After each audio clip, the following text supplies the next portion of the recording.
هتاكل ايه؟ أكلة مشهورة، نعم، بالفن. معجونة؟ ازاي؟ هتعرف هنا مع كل فزورة مطبوخة بأفلام وأغاني وكمان مسلسلات في فوازير. أكلة مفنونة. يا مساء الخير والهنا، معاكم مونيكا ميشيل.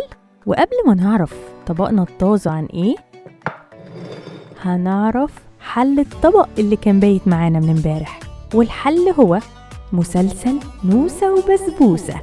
والآن هنكشف عن الأكلة المفنونة. فاكهة بتضحك للعين قبل السنان، قرمشة ومعنى من أول الزمان. مش أكل وبس، دي رمز وحكاية، في فيلم ضحكته معروفة من البداية.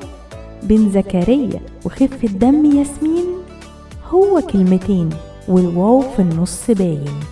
لو جمعت الضحكة مع الفاكهة توصل للاسم من غير ما تدور ولا تعاين.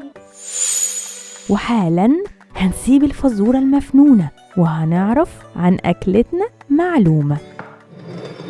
لو رجعت للقرن 17 ولفيت بعض الدول في أوروبا وقلت تعدي كمان على واحدة من آسيا، كنت هتتلخبط جدا.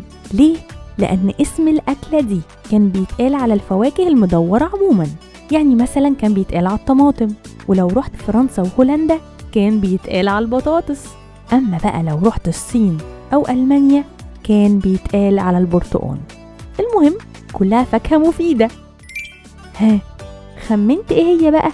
طيب وصلت لحل الفزورة؟ اكتب تحت في الكومنتس. ودلوقتي خلاص شبعنا وهنشيل طبق اليوم. كنت معاكم مونيكا ميشيل على مونيكروفون، واستنى بكرة 7:30 بالظبط هاجي ومعايا الحل، وكمان نلعب بفزورة جديدة من فوازير أكلة مفنونة بالفن. معجونة حلتها؟ طب استنى هتتسلى، لسه كتير فوازير.